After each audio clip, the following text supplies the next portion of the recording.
Ash. Part 1. The Gift of Insight. In the heart of a sprawling metropolis where skyscrapers kissed the clouds and neon lights painted the streets in vibrant hues, there lived a woman named Lila. She was no ordinary person, though she tried her best to blend into the bustling crowd that filled the city every day. From the moment she was born, Lila had been different.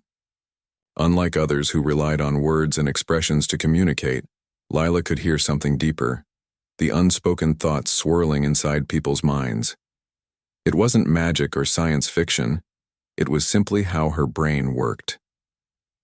To Lila, thoughts were like whispers carried by the wind, faint but persistent, always lingering just beneath the surface of reality.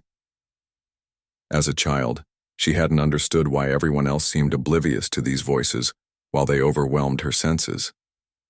Her parents thought she was imagining things at first until one day, when she was 7 years old, she repeated a secret her father had never shared aloud, not even with his wife. That was when they realized their daughter was special. Growing up with such a gift wasn't easy. School became a cacophony of inner monologues competing for attention. Friends' insecurities, teachers' frustrations, classmates' crushes. It all flooded into her mind without permission. By the time she reached adulthood, Lila had learned to manage her ability, filtering out unnecessary noise and focusing only on what mattered. Still, the constant barrage of thoughts left her feeling isolated, as if she were standing behind a glass wall watching the rest of humanity interact freely.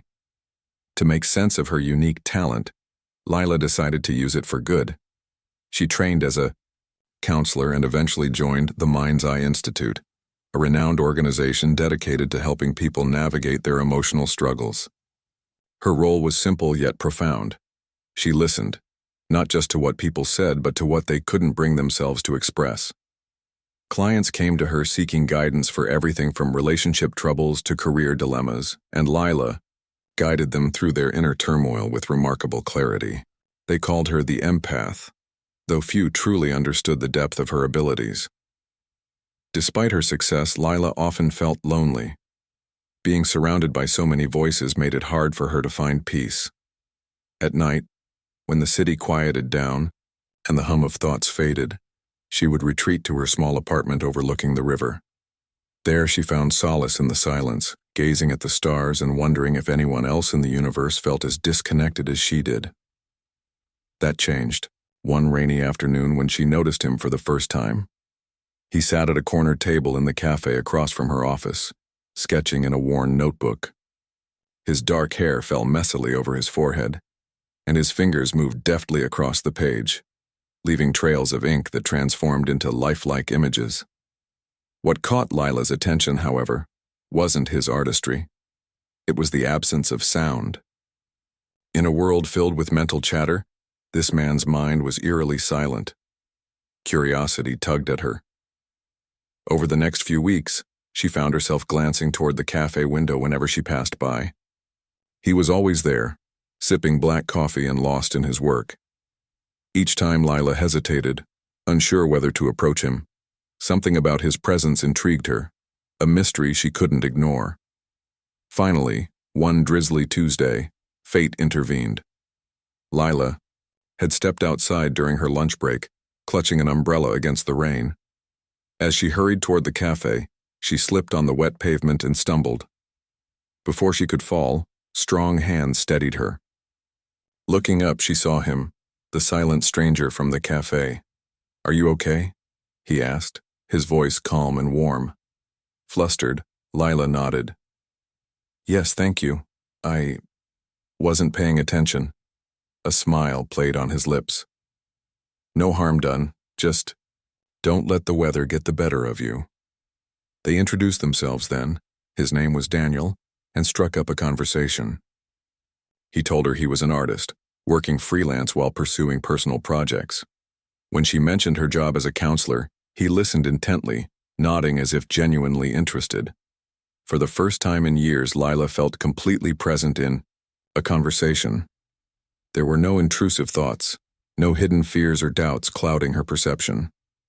With Daniel, she experienced pure, unfiltered interaction. Over the following weeks, their paths crossed more frequently.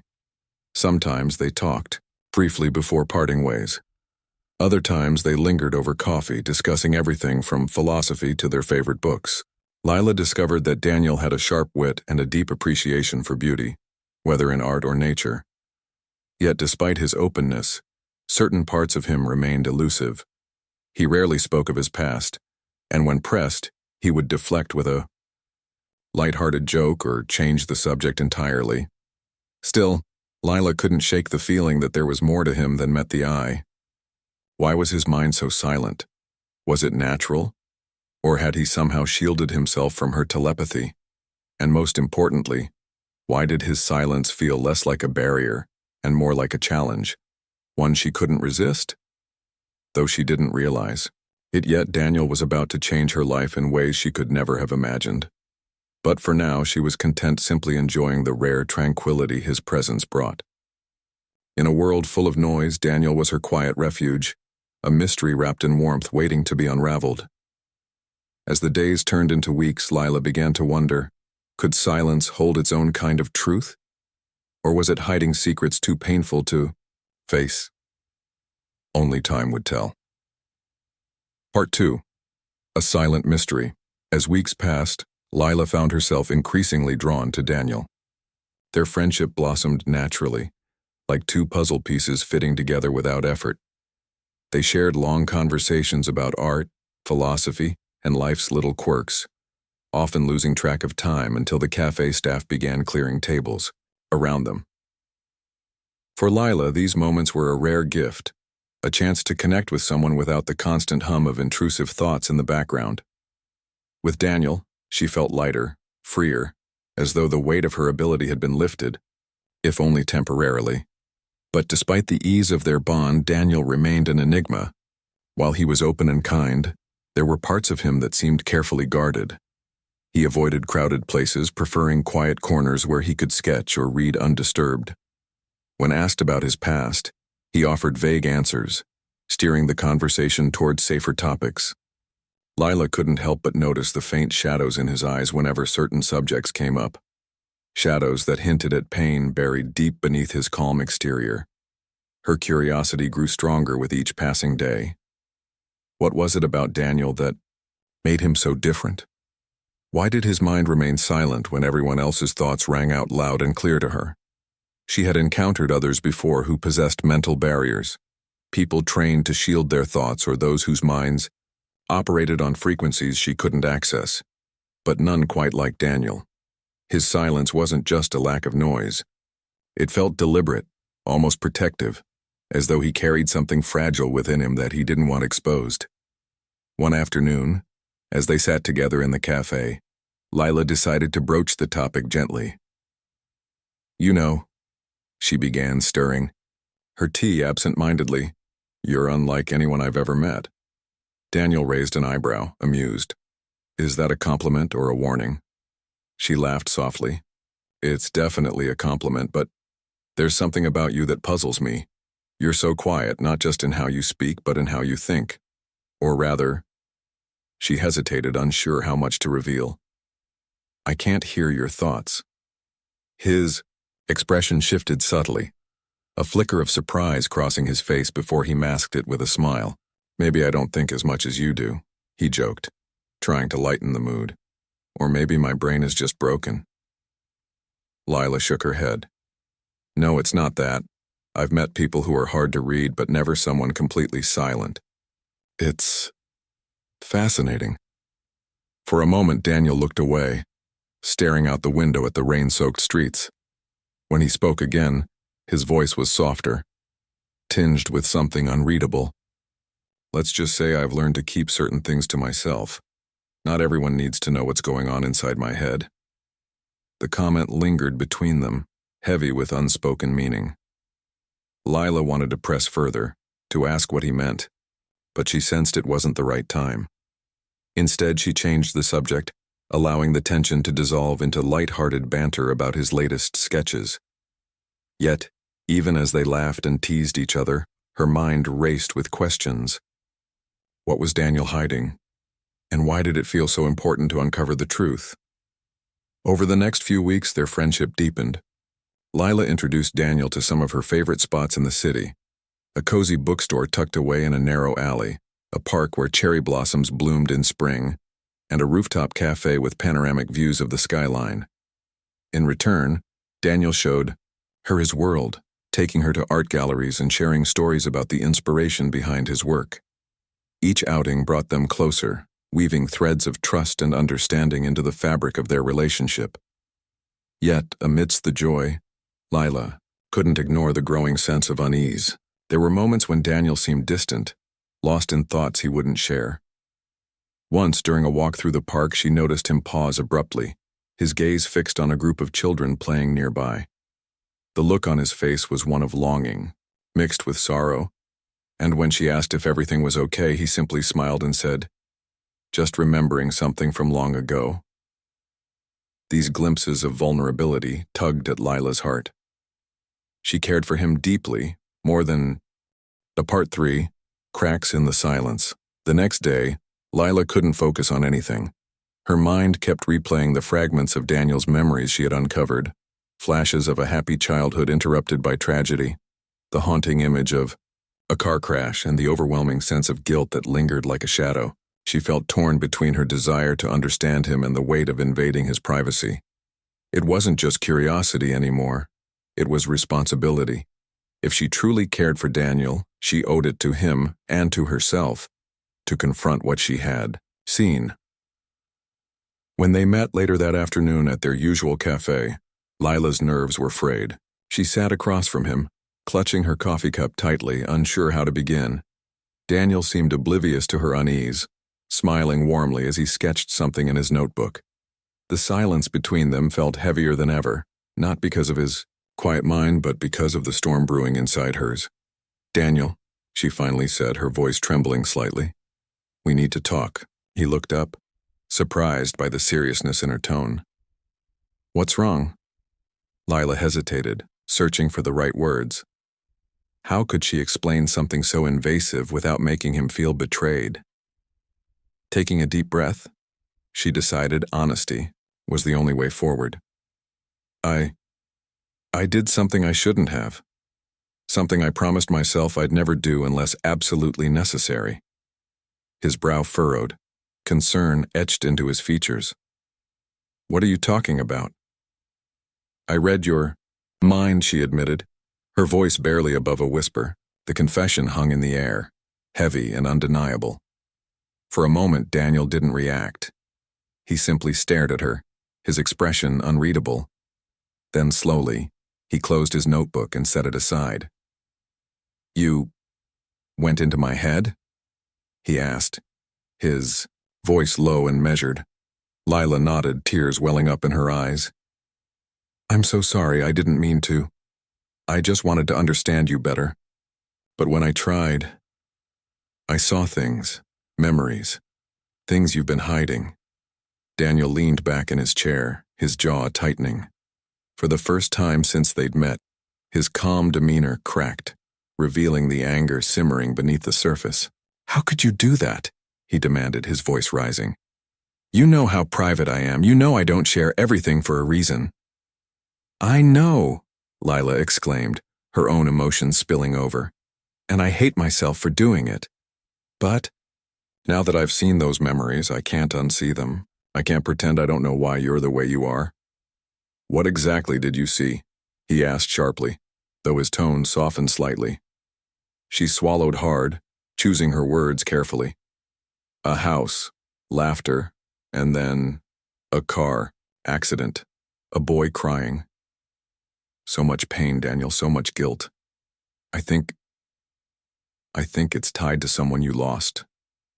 Daniel froze, his face pale. For a long moment he didn't say anything, his gaze fixed on the table in front of him. When he finally spoke, his voice was quiet, almost fragile.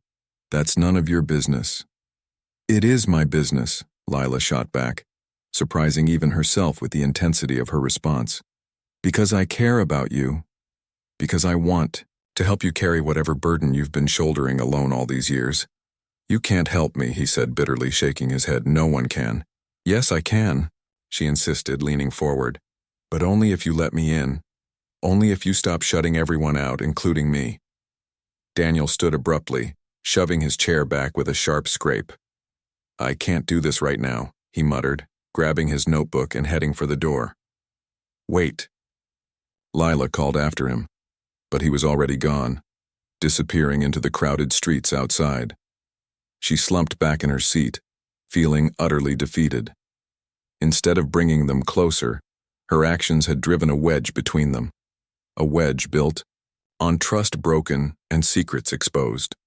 Over the next few days, Daniel avoided her calls and messages. Each unanswered attempt to reach him left Lila feeling more guilty and frustrated.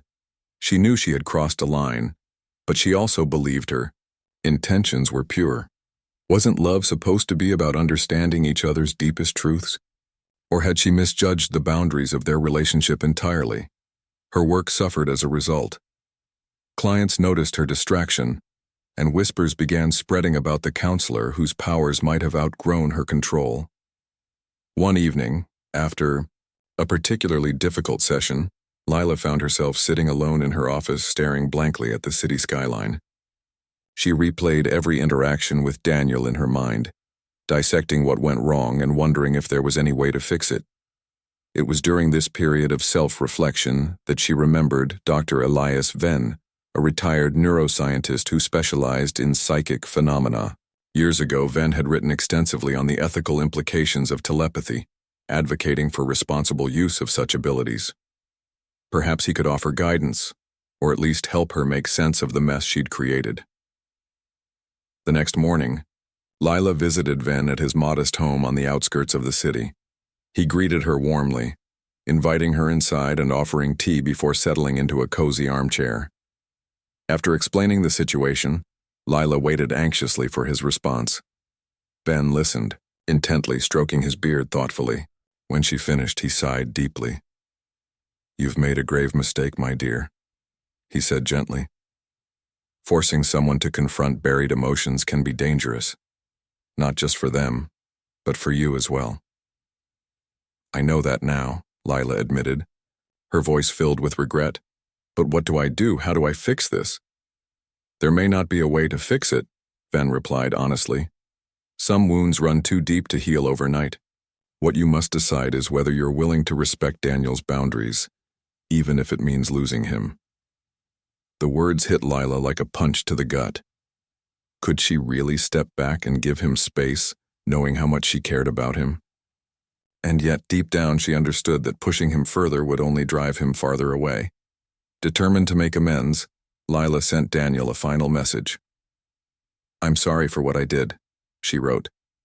"I won't contact you again unless you want me to. Please take care of yourself." Then she deleted his number from her phone and resolved to wait, for however long it took. Weeks turned into months, and still, Daniel didn't reach out. Lila threw herself into her work, channeling her guilt and frustration into helping others. Slowly, she began to rebuild her confidence, reminding herself why she had chosen this path in the first place. Yet, despite her efforts to move on, a part of her remained tethered to the memory of Daniel, hoping against hope that he would return someday. Unbeknownst to her, Daniel was grappling with his own turmoil. The revelation of his past had reopened, old wounds forcing him to confront feelings he had spent years burying. At first, he resented Lila for prying, but as time passed, he realized her intentions hadn't been malicious. In fact, her willingness to face the truth, even at great personal cost, spoke volumes about how much she cared. One rainy evening, as Daniel sat alone in his apartment sketching aimlessly, he found himself thinking about Lila. Not just the arguments or the betrayal, but the laughter they had shared, the quiet moments that had made him feel alive again. He missed her more than he cared to admit. Picking up his phone, he hesitated for a moment before typing a single word. "Hi." When Lila received the message, her heart skipped a beat. It wasn't forgiveness, not yet, but it was a start. Part 4. Walls Rebuilt. The single word, "hi," felt monumental to Lila. It was a small gesture, barely more than a ripple in the vast ocean of silence that had stretched between them for months, but it carried with it the weight of possibility. For days after receiving the message, she stared at her phone, replaying the tiny notification over and over in her mind. Should she respond immediately, or should she wait, giving Daniel space to decide how, or if, he wanted to continue their conversation? In the end, she chose caution. She typed out a reply, simple and neutral. "Hey, how are you?" His response came hours later, just as she was drifting off to sleep. "I'm okay. You?" Relief washed over her, though she tempered her excitement. This wasn't forgiveness, not yet.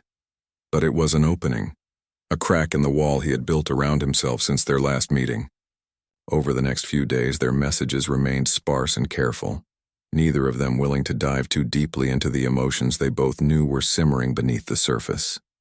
Despite the tentative reconnection, Lila couldn't shake the feeling that something fundamental had shifted between them. The ease they once shared now felt strained, replaced by a cautious politeness that left her longing for the intimacy they'd once enjoyed. Still, she refused to push him. If anything, his brief reappearance reminded her of what she had almost lost, and what she might lose again if she didn't tread carefully. Her work at the Mind's Eye Institute became her anchor during this uncertain period. Clients poured in, seeking guidance for everything from relationship struggles to career anxieties, and Lila threw herself into helping them with renewed vigor. One client in particular stood out, a young woman named Mira, who reminded Lila of herself. Like Lila, Mira struggled with feelings of isolation, though hers stemmed from social anxiety rather than telepathic overload.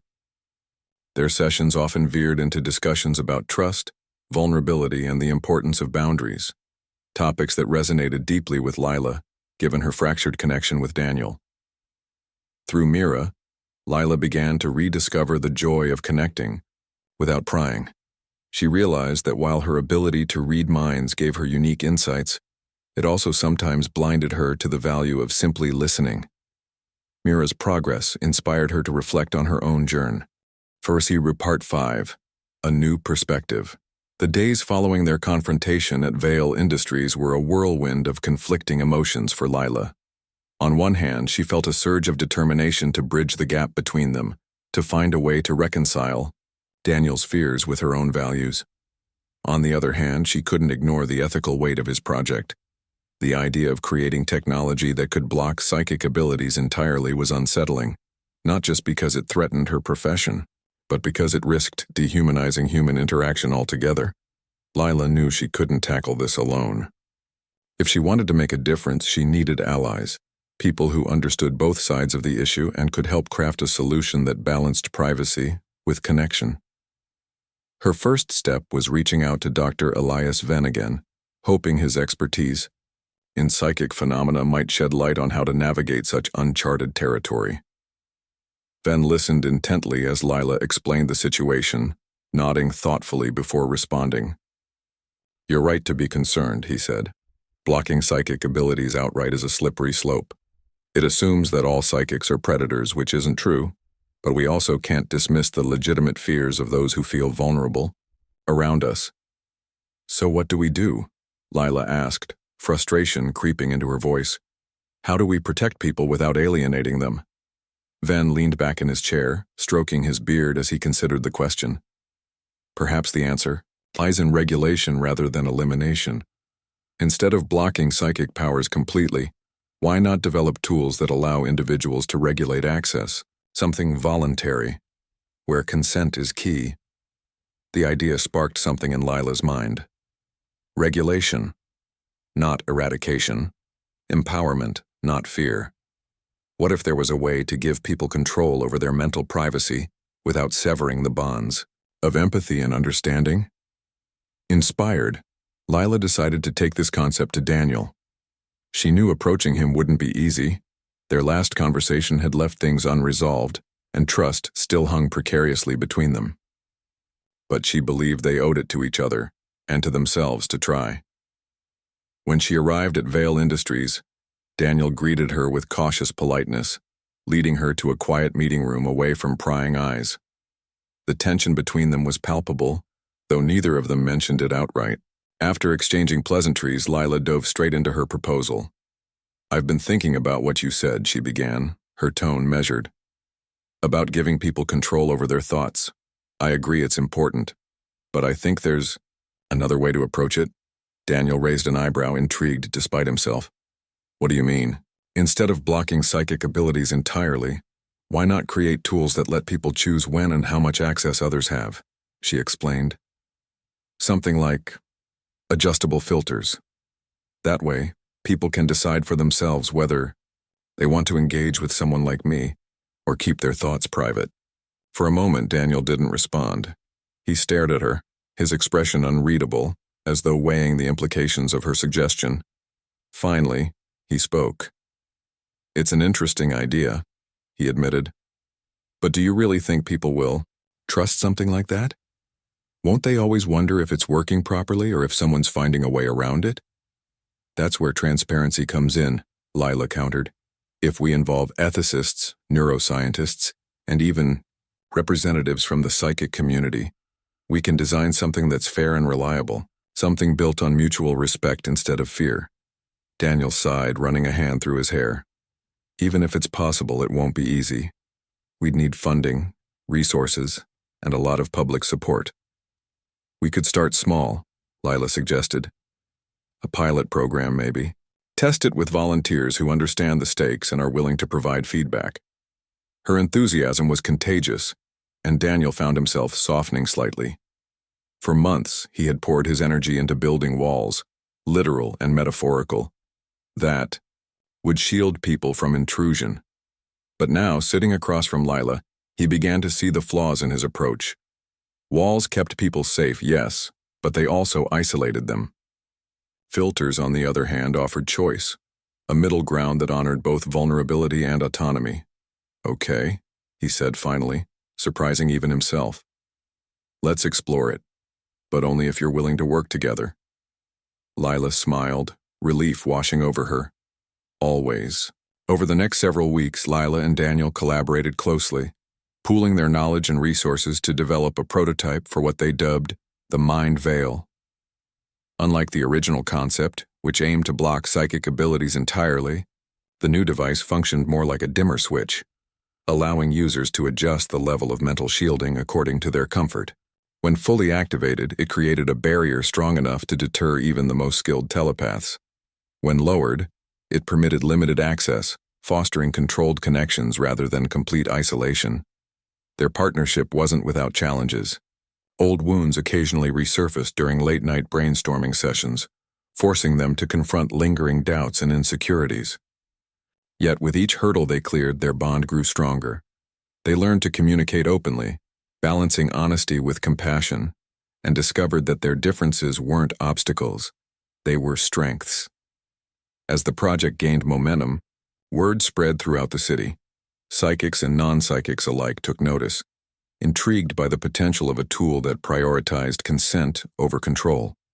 Some praised the initiative as groundbreaking, while others remained skeptical, questioning whether true balance was achievable. Despite the mixed reactions, Lila and Daniel pressed on, driven by a shared vision of a future where differences were celebrated, not feared. One evening, after a particularly grueling day of testing prototypes, they found themselves standing side by side on the rooftop of Vale Industries. Below them, the city pulsed with life, its lights twinkling like stars against the night sky. For a long time, neither of them spoke, content simply to share the silence. "You know," Daniel said finally, breaking the spell, "I never thought I'd say this, but I'm glad you read my mind that day." Lila turned to him, startled. "Really?" He nodded, a faint smile playing on his lips. "If you hadn't, I might still be hiding behind those walls, too scared to let anyone in. You showed me that vulnerability isn't weakness, it's courage." Touched, Lila reached for his hand, intertwining her fingers with his. "And you taught me that trust isn't about knowing everything, it's about listening, truly listening." They stood there for a while longer, gazing out at the city below.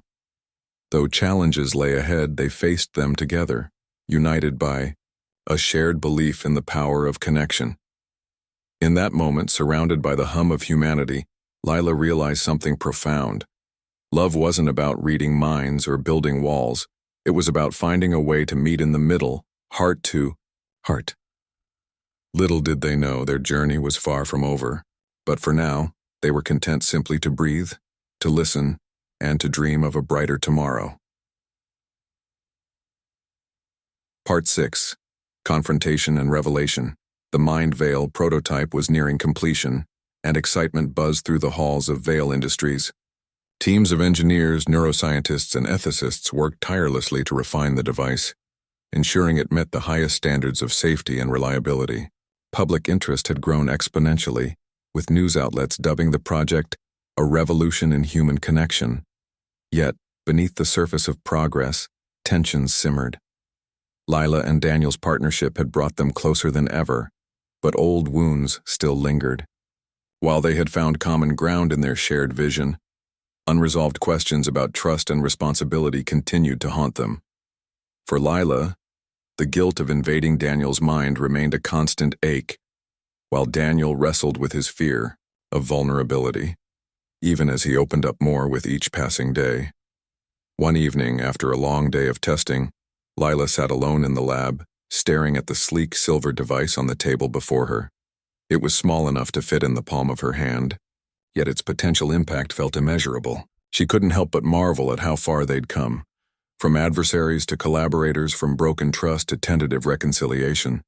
Still, something gnawed at her, a nagging sense that they hadn't fully addressed the root of their conflict. Daniel entered the room quietly, startling her out of her thoughts. "Still here?" he asked, his tone light but tinged with concern. "You've been working nonstop all week." "I just wanted to make sure everything's perfect," she replied, avoiding his gaze. "This is important, Daniel. If we get it wrong, we won't," he interrupted gently, pulling up a chair beside her. "We've put too much into this to let doubt creep in now." His reassurance should have comforted her, but instead it sparked a flicker of frustration. "That's not what I mean," she said sharply, surprising even herself. "I'm talking about us, about what happened between us." Daniel froze, his expression hardening slightly. "What are you saying?" "I'm saying we haven't dealt with it," Lila pressed, her voice rising. "We've been so focused on fixing the world that we've ignored the mess we made of our own relationship. You're still holding back, Daniel, and so am I." For a moment he didn't respond, the silence stretched taut, heavy with unspoken truths. Then, slowly, he exhaled, running a hand through his hair. "You're right," he admitted. "But I don't know how to fix it. Every time I try to open up, I feel like I'm risking everything." "Then maybe it's time to take that risk." Lila Count. Part 7. Bridging the Divide. The launch of the Mind Veil was nothing short of extraordinary. Held in a grand auditorium filled with scientists, policymakers, journalists, and everyday citizens, the event drew attention from across the globe. Screens displayed live feeds of the ceremony, while social media buzzed with hashtags like Mind Veil Revolution and Empathy Through Choice. For Lila and Daniel, it marked not just the culmination of months of hard work, but also a turning point, a moment where their personal struggles merged seamlessly with their shared vision for humanity. As they stood side by side on stage, the HFY spotlight casting soft halos around them, Lila couldn't help but marvel at how far they had come.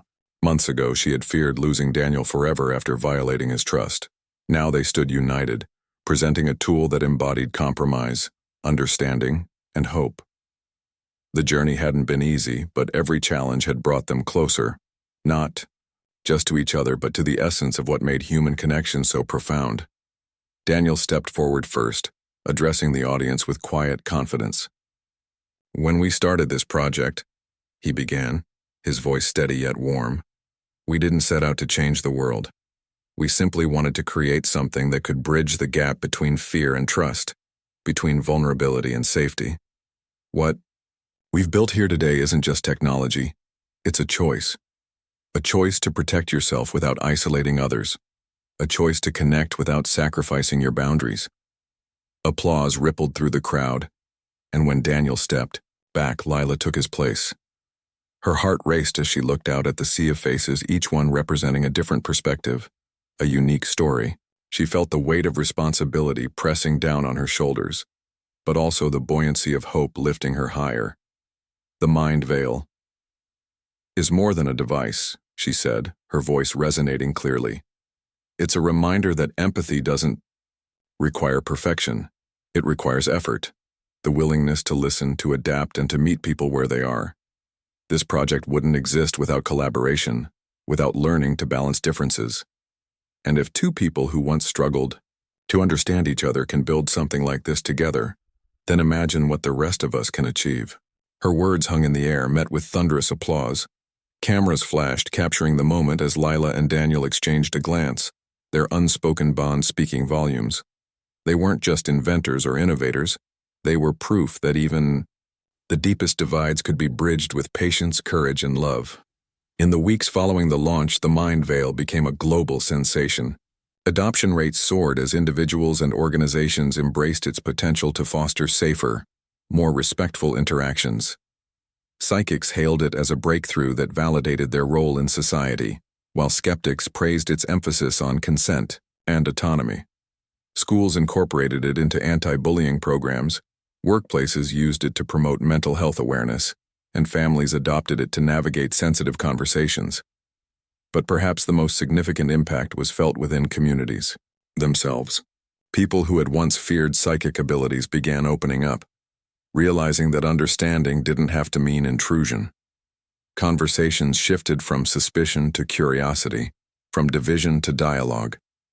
Slowly but surely, the walls separating, minds and hearts began to crumble.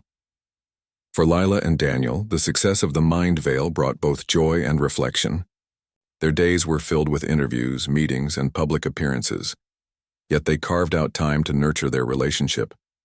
They continued counseling sessions together, blending their expertise to help others navigate complex emotions.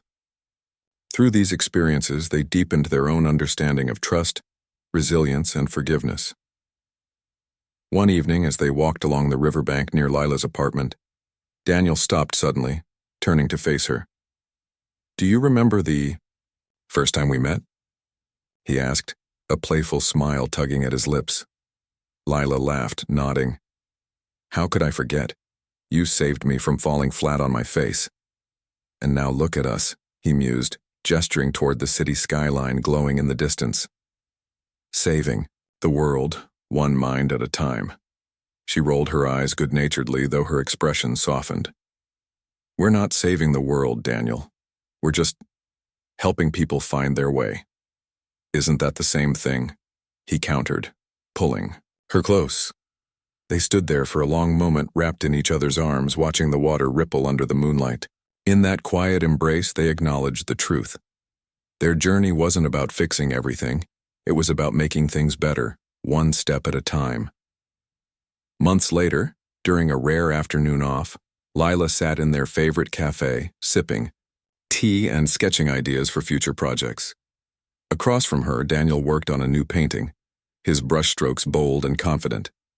The cafe bustled with life, yet their corner remained peaceful, a sanctuary amidst the chaos. A young woman approached their table hesitantly, clutching a small Mind Veil device in her hand.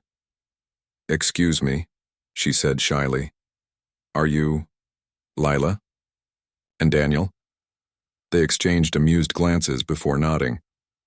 "That's us," Daniel replied warmly.